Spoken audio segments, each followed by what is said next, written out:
अब जरा बात डिलिमिटेशन की, अब सियासत की बात भी बताते हैं आपको, क्योंकि सियासत का खेल शुरू हो गया है।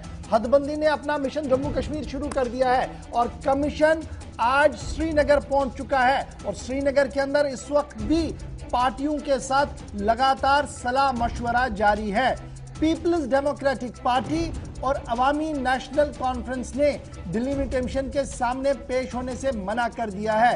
पीपल्स डेमोक्रेटिक पार्टी ने तहरीरी चिट्ठी लिखी, एक बड़ी चिट्ठी लिखी है, जिस चिट्ठी के अंदर कमीशन के सामने कुछ माजी, कुछ हाल और कुछ मुस्तकबिल के सवाल छोड़ दिए हैं और साफ कर दिया है कि कमीशन के सामने वो हाजिर नहीं रहेंगे। इधर नेशनल कॉन्फ्रेंस, कांग्रेस अपनी पार्टी और दीगर जमातों की तरफ से लगातार अपनी रिप्रेजेंटेशन दे दी गई है और डिस्ट्रिक्ट रिप्रेजेंटेशन का सिलसिला भी इस वक्त जारी है।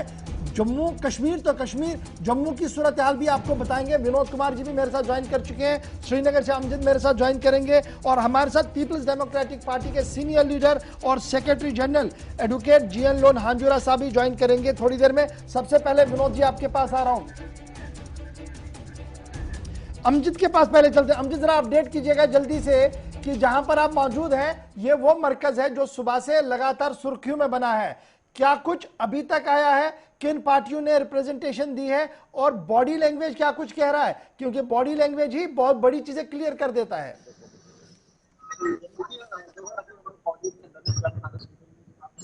सुर्खियों में बना हुआ है लगातार। यहाँ पर हदबंदी कमीशन की मीटिंग हो रही है, वो यहाँ पर अलग अलग रिप्रेजेंटेटिव से मिल रहे हैं, जिनमें कुछ एडमिनिस्ट्रेटिव ऑफिसर्स भी थे, कुछ पॉलिटिकल जो हमारे राजनेता है उनसे भी यहाँ पर मुलाकात हो रही है। कई सारे दल यहाँ पर मौजूद है, जिसमें बीजेपी, कांग्रेस समेत नेशनल कॉन्फ्रेंस, उसके बगैर सीपीआईएम, सीपीआई, यहाँ पर कई सारे दल आ चुके हैं जो अभी यहाँ पर हदबंदी कमीशन से मुलाकात कर रहे हैं।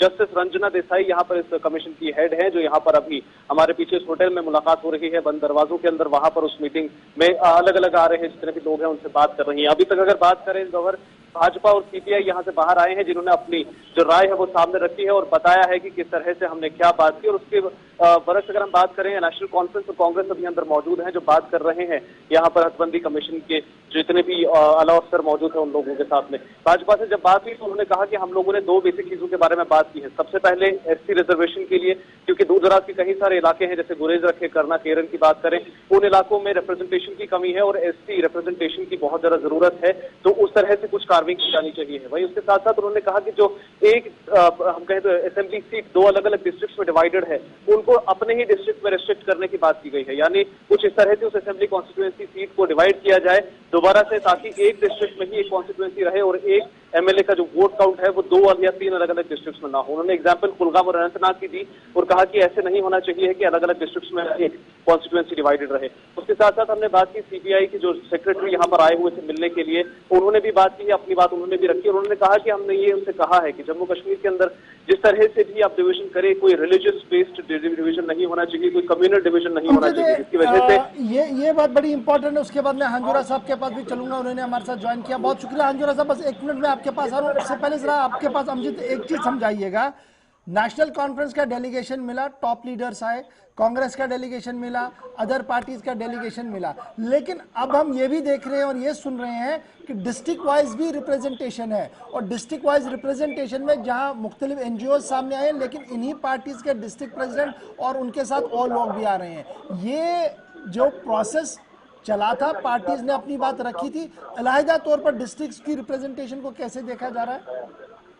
देखिए गवर, सबसे पहली बात मैं इसमें आपको इंपॉर्टेंट ये बताऊं, नेशनल कॉन्फ्रेंस की अगर हम बात करें, उन लोगों के जो डिस्ट्रिक्ट रिप्रेजेंटेटिव थे वो यहाँ इस मीटिंग में नहीं आए हैं। लेकिन इससे पहले एक मीटिंग नेशनल कॉन्फ्रेंस की हुई थी फारूक अब्दुल्ला के रेजिडेंस पे, जहां पर अलग डिस्ट्रिक्ट के कम से कम 15 रिप्रेजेंटेटिव मौजूद थे, टॉप लीडरशिप मौजूद थी। वो 5 रिप्रेजेंटेटिव भी मौजूद थे जो इस मीटिंग में आए हैं। उन्होंने अलग अलग डिस्ट्रिक्ट रिप्रेजेंटेटिव की बात सुनी है और उसी रिप्रेजेंटेशन को लेकर के वो यहाँ इस मीटिंग में पहुंचे हैं। इसके बाद जिस तरह से हमने बात की कि अलग अलग डिस्ट्रिक्ट की रिप्रेजेंटेशन बहुत इंपॉर्टेंट बनती है, बहुत देखने वाली चीज है, क्योंकि हमने पहले ही बताया जिस तरह से भाजपा ने भी इस चीज को बहुत ज्यादा प्राइम फोकस में लिया है कि एक डिस्ट्रिक्ट या दो डिस्ट्रिक्ट, तीन डिस्ट्रिक्ट कहीं जगहों पर एक असेंबली कॉन्स्टिट्यूएंसी में डिवाइडेड है और वो चाहते हैं कि उनको रेस्पेक्टिव डिस्ट्रिक्ट तक ही लिमिटेड रखा जाए। और उसके बाद डिलिमिटेशन कमीशन ने दिल्ली में ही पहले ही अनाउंस कर दिया था कि ब्लॉक लेवल तक जाएंगे, बात करेंगे और उस लेवल तक जाकर के ग्राउंड जीरो पे क्या चल रहा है वो सारा बताया जाएगा इस डिलिमिटेशन काउंसिल को, उनसे बात की जाएगी। और अभी भी लगातार आप देख पा रहे होंगे गवर हमारे पीछे तस्वीरों में, कैमरामैन को बताएंगे कि आपको दिखाएं कि लगातार डेलीगेशन आप देख पा रहे हैं तस्वीरों में, जो आ रहे हैं जा रहे हैं, अंदर मुलाकात करने के बाद बाहर निकल रहे हैं। और कुछ लोग हैं जो बात करना चाह रहे हैं, जो आकर के इस ऑप्शन को चूज कर रहे हैं कि वो मीडिया के सामने आकर के बताएं। लेकिन उसके बरक्स अगर हम बात करें तो डिलिमिटेशन काउंसिल जो अंदर बैठी है, उन्होंने ये भी कहा है सारे रिप्रेजेंटेटिव से कि आपकी जो बात होगी उसको ऑन रिकॉर्ड लिया जाएगा, फिर उसको पब्लिक प्लेटफॉर्म पे डाला जाएगा, फिर उसके बाद वहां से पब्लिक ओपिनियन लिया जाएगा, फिर उस पर कोई फैसला होगा। यानी ये मीटिंग जो है यहीं पर ही सारा सिलसिला नहीं रुकता। इसके बाद एडमिनिस्ट्रेटिव ऑफिसर जो जिला अधिकारी आते हैं या फिर जो हर जिले के चुनाव आयोग, बहुत शुक्रिया जी अमजद हमारे साथ ज्वाइन करने के लिए। अब थोड़ी देर में मैं दोबारा आपके पास आऊंगा। मेरे साथ विनोद जी ने भी ज्वाइन किया है। विनोद जी, कश्मीर तो कश्मीर, जम्मू की सियासत भी काफी तेज है, मौसम का मिजाज भी बदला है और पॉलिटिकल पार्टीज भी गियर अप हो रही है। क्या माहौल है, किसका कितने बजे का वक्त है और कौन सी पार्टी लीड ले रही है? बीजेपी की लीड कौन करेगा? एनसी की तरफ से लीड कौन कर रहा है? देखिए गौहर, मैं आपको बताते चलूं कि पहले उनको उधर जाना है, डोडा की साइड में जाना है और वहां पर देवेंद्र मनियाल, डॉक्टर देवेंद्र मनियाल जो फॉर्मर कैबिनेट मिनिस्टर भी रहे हैं, इस वक्त भारतीय जनता पार्टी के जनरल सेक्रेटरी है, वो लीड करेंगे। और कांग्रेस ने कहा कि वहां पर जरूरी लीड करेंगे और साथ साथ आपको पता है वहां पे बाकी जगहों पे किचलू जो है नेशनल कॉन्फ्रेंस को लीड करेंगे। अगर जम्मू की बात करें, विबोध गुप्ता है यहाँ पर बीजेपी की तरफ से, और जीए मीर वहां भी हो सकता है जाए, श्रीनगर में भी, कश्मीर में भी और जम्मू में भी जीए मीर और रविंदर शर्मा जो है वो उनको लीड कर सकते हैं। लेकिन उत्साह बड़ा है और बहुत ज्यादा उत्साह है। और कुछ ऐसी religious organisations and social organisations हैं जो ऐतराज जाहिर कर रही हैं।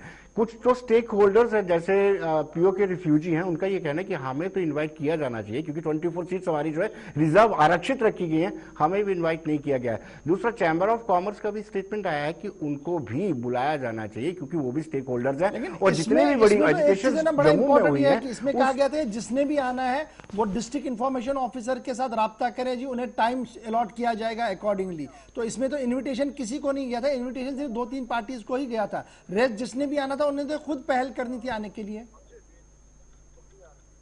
हाँ, ये बात हमने भी उनसे पूछी थी, लेकिन उनका कहना है कि प्रॉपर वे में हमें इनविटेशन आना चाहिए था ताकि हमें भी लगता है कि हमें भी स्टेक होल्डर्स माना गया है। हालांकि इनको खुद एक इनिशिएटिव लेना चाहिए, खुद जाना चाहिए डिस्ट्रिक्ट ऑफिसर के पास और वहां पे अपनी ये गुजारिश करनी चाहिए, रिक्वेस्ट भेजनी चाहिए कि हम मिलना चाहते हैं और टाइमिंग हमें दी जाए।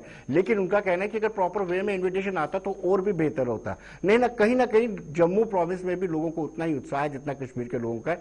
खासतौर पर पॉलिटिकल पार्टीज दिन भर ब्रेन स्टॉर्मिंग मीटिंग करती रही है कि क्या क्या प्रपोजल, क्या क्या उनको सुझाव हमने देने हैं। जी बहुत बहुत शुक्रिया जी विनोद जी हमारे साथ ज्वाइन करने के लिए। और अमजद आपका भी बहुत शुक्रिया। मेरे साथ मेहमान ज्वाइन कर चुके हैं, गुलाम नबी लोन हांजुरा साहब हैं, जनरल सेक्रेटरी हैं पीपल्स डेमोक्रेटिक पार्टी के, जिन्होंने आज एक खत लिखा है, एक चिट्ठी लिखी है और ये चिट्ठी प्रेजेंट, पास्ट और फ्यूचर तीनों चीजों को लेकर लिखी गई थी। बहुत बहुत शुक्रिया जी एडवोकेट गुलाम नबी लोन हांजुरा साहब ज्वाइन करने के लिए। पार्टी का स्टैंड अब आहिस्ता आहिस्ता करके बड़ी चीजें क्लियर हो रही है। ऑल पार्टीज मीटिंग के बाद उम्मीदें बहुत थी, लेकिन कल बयान जारी हुआ कि उम्मीदों पर पानी फेरा गया। ऐसा लग रहा था कि आज एक रिजिनमेंट होगी सभी जमातों की तरफ से, माइनस पीडीपी, सारे ऑनलाइन है। क्या आपका पॉलिटिकल डिसीजन सही है या उनका पॉलिटिकल डिसीजन सही है?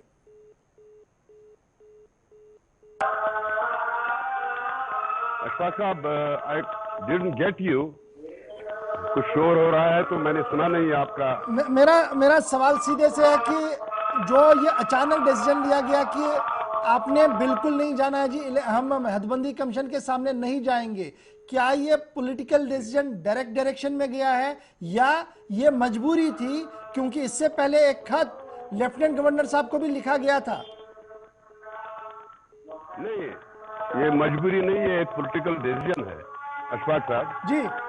क्योंकि जब प्राइम मिनिस्टर साहब ने 24 जून को ऑल पार्टीज मीटिंग बुलाई थी, उस मीटिंग में हमने शिरकत की इस वजह से की थी, कुछ उम्मीदें लेकर हम गए थे और ये हमने सोचा था कि शायद जो आइस ब्रेक हो गया है तो उस 2 साल के बाद, तकरीबन 2 साल के बाद जब से 370 और 35A को यहाँ से हटाया गया, एब्रोगेट किया गया, तो एक उम्मीद सी जागी थी कि प्राइम मिनिस्टर के सामने जाने से जो हम डिमांड्स रखेंगे तो शायद उन पर कुछ अमल दरामद होगा।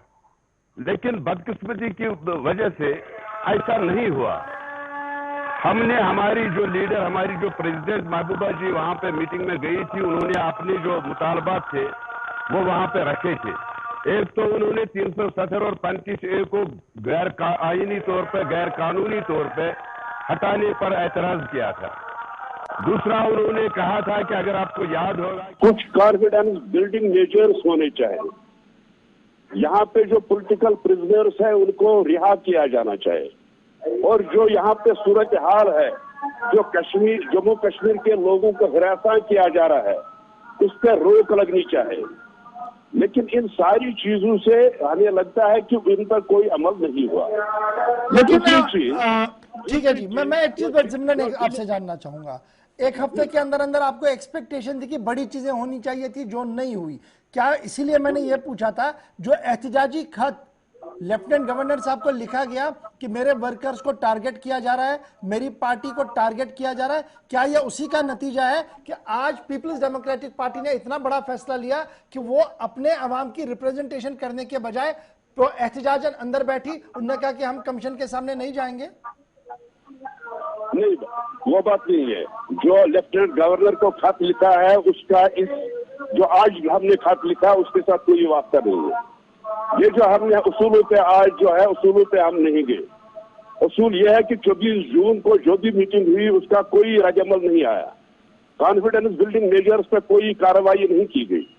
तो आज इसलिए हमने, और दूसरी बात यह है जो अहम है कि दफा 370 और 35A को जब हटाया गया था 5 अगस्त 2019 को, उसके बाद रीऑर्गेनाइजेशन यहाँ हुआ, उसके बाद यहाँ ह्यूमिलिएट किया गया जम्मू कश्मीर के लोगों को, और एक तो दफा 370 हटाया, दूसरा इस स्टेट को जो 200 साल की रियासत थी इसको बाइफरकेट किया गया और 2 यूटीज बनाई गई, एक लद्दाख की यूटी और जो जम्मू कश्मीर की यूटी। तो ये जो डिलिमिटेशन कमीशन आज बना है, जो उस वक्त ही बना है रीऑर्गेनाइजेशन के तहत, आप मुझे एक बात बताएं कि सारे मुल्क में, सारी रियासतों में ऑन होल्ड रखा गया है 2026 तक delimitation. Why only in J K? क्या जल्दी है? अच्छा जी, यहाँ तो इलेक्शन सवाल है आपकी तरफ से, लेकिन ये सवाल उठा था ऑल पार्टीज मीटिंग में, जिसका जवाब दिया है वजीर दाखिला ने, कहा कि मजबूरी क्यों है जी डिलिमिटेशन, क्योंकि लद्दाख की सीटों को एडजस्ट करना है। तो ये क्या ये नाइंसाफी नहीं होती कि जो अनाउंस किया गया है उसको नहीं इंप्लीमेंट करवाना और आगे बढ़ना या पीछे हटना? तो इसमें प्रॉब्लम क्या है? अगर वो चीजें एडजस्ट होती हैं, इसमें ये आज भी होना था, कल भी होना है। नहीं, बेसिकली बात यह है कि देखिए 2 साल पहले बना है डिलिमिटेशन कमीशन, आज तक इन्होंने कोई कार्रवाई नहीं की और ये भी गवारा नहीं किया कि ये विजिट करते जम्मू कश्मीर का। उस वक्त इन्होंने सिर्फ 5 जो हमारे जो पार्लियामेंट मेंबर्स है नेशनल काउंसिल से वाबस्ता है उनको इसमें शामिल किया गया था, किसी और पार्टी को शामिल नहीं किया था। ठीक है, नंबर 1। नंबर 2, जो कॉन्स्टिट्यूशन ऑफ दिस डिलिमिटेशन है हम उसको नहीं मानते, क्योंकि ये 370 हटाने के बाद जो रीऑर्गेनाइजेशन हुआ उसी का नतीजा है डिलिमिटेशन कमीशन जो आज है। तो हमें कोई एतबार या एतमाद भी नहीं है इस पर। हम ये समझते हैं, ये मानकर चलते हैं। पहले जो हमने मीटिंग की उसमें अगर एतमाद की हवा पैदा होती है तो हम आगे बढ़ेंगे जी, कुछ कॉन्फिडेंस बिल्डिंग मेजर्स हो। तो ये तो वहीं पर डिसीजन हुआ था कि हर एक पार्टी को डिलिमिटेशन कमीशन के सामने आने की इजाजत दी जाए ताकि वो अपना माफियूज जमीन रखे। और जो खदशात आपके हैं कि स्टेट को जी अलग तरीके से डिवाइड किया जा रहा है, या 24 सीटों वाला मामला जो है उस पर एप्रीहेंशन है कश्मीर की पॉलिटिक्स के अंदर, तो ये तो आप वहां पर कर सकते हैं। ये तो उसी मीटिंग का ही एक हिस्सा है जो आज यहाँ पर हो रहा है श्रीनगर के अंदर। बिल्कुल नहीं है, बिल्कुल नहीं है, वहां पर बिल्कुल नहीं है। उस मीटिंग का, तो सबको दे दिया है। नहीं, अशफाक साहब जी, ये उस मीटिंग का हिस्सा नहीं है। ये उनकी तरफ से, होम मिनिस्टर साहब की तरफ से, प्राइम मिनिस्टर साहब की तरफ से ये बात आई थी कि डिलिमिटेशन कमीशन में हर एक पॉलिटिकल पार्टी को इजाजत होगी, वो अपनी बात रख सकते हैं।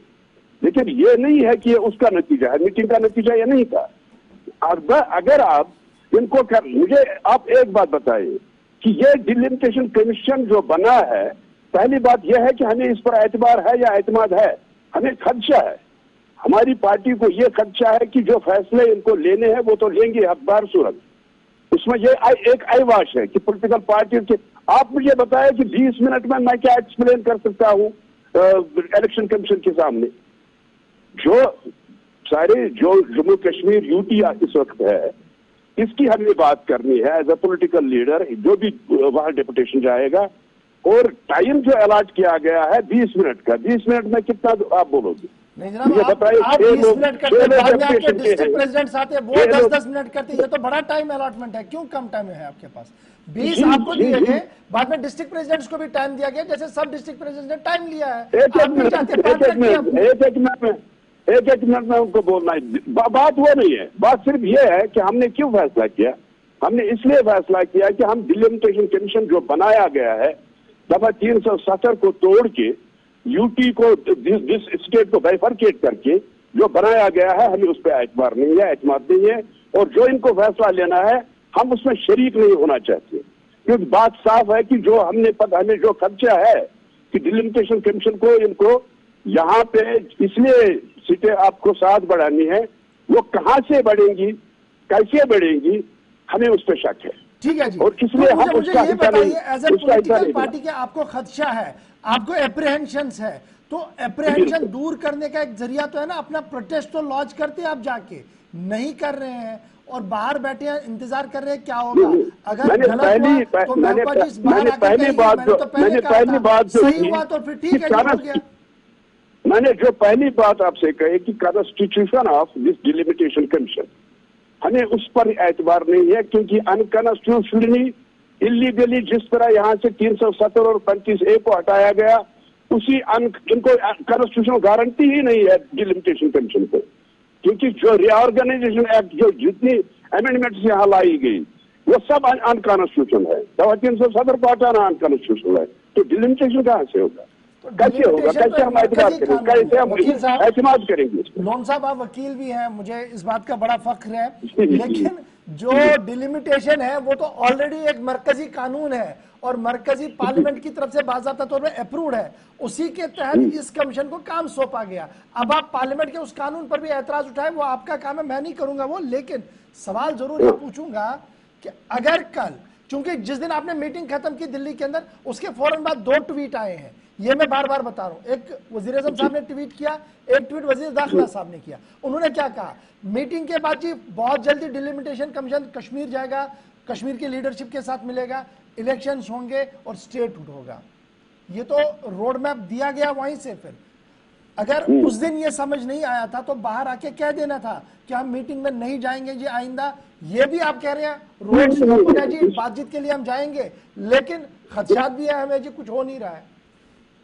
नहीं, बाहर आके हम क्या बताते, बाहर आके हमने हमारी प्रेसिडेंट महबूबा मुफ्ती ने यही बात बताई कि मैंने क्या क्या चीजें वहां पे रखी, मैंने क्या क्या बात वहां पे की। तो उस वक्त तो ये फैसला नहीं हुआ था कि डिलिमिटेशन कमीशन यहाँ आएगा तो हमें उनके सामने जा रहा है।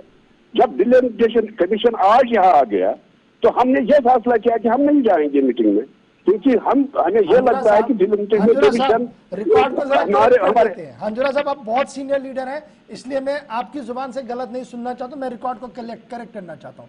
उसी वक्त मरकजी वजारत दाखिला, मरकजी वजीर आजम के दफ्तर साहब से ये क्लियर किया गया कि अब जी डिलिमिटेशन का प्रोसेस पहले कंप्लीट होगा और उसके लिए कमीशन कश्मीर जाएगा। उसी वक्त सामने ये बयान आया था, जब आप अंदर ही थे उसी वक्त बयान सामने आया था। और महबूबा जी जब बाहर आई, उन्होंने कहा मैंने पाकिस्तान की बात की, मैंने जी कैदियों को छोड़ने की बात की, हालात को साजगार बनाने की बात की, लेकिन जो बात उसी वक्त क्लियर हुई थी कि डिलिमिटेशन क्यों, डिलिमिटेशन कमीशन का जाना, आज ये कहना कि हमें तो पता ही नहीं, ये तो ऐसे ही आया कमीशन, शायद ये सही बात नहीं है।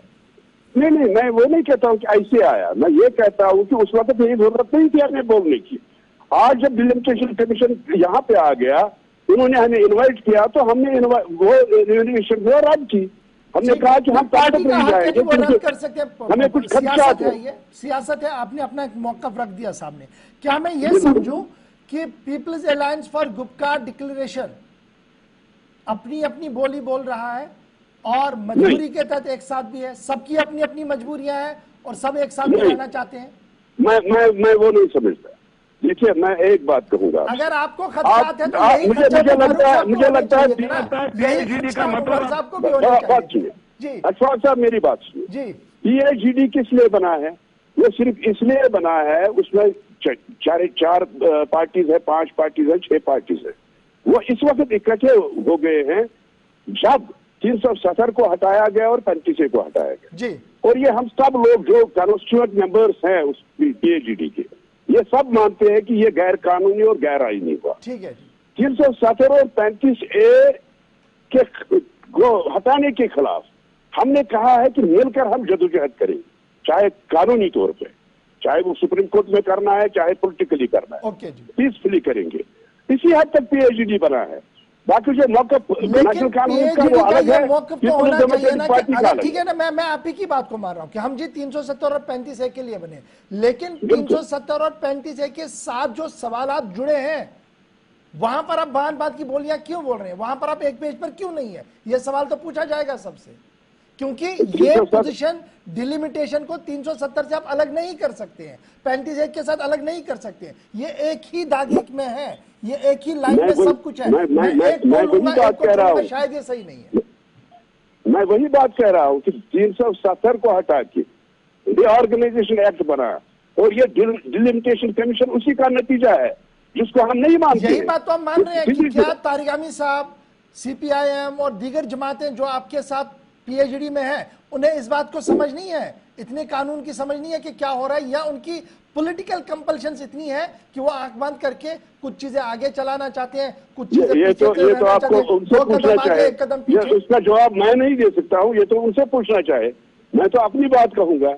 मैं ये कहूंगा कि पीपुल्स डेमोक्रेटिक पार्टी ने क्यों नहीं हिस्सा लिया। ठीक है, आज आपने कहा कि जनाब ये मामला हम ये नहीं चाहते हैं कि लेकिन अब अगर कल रिपोर्ट आती है, क्योंकि कल की बात नहीं करते हैं, रिपोर्ट आती है 1 महीने 1.5 महीने बाद, पब्लिक डोमेन में सारी चीजें आएंगी, उसके बाद जैसा भी हो, अगर इलेक्शन का बिगुल ऐसे ही बजा सेम पोजीशन में यूटी में, तो क्या उस वक्त भी पीपल्स डेमोक्रेटिक पार्टी एहतिजाजन आउट रहेगी, ये कहते हुए कि जनाब ये हमारे वो कहना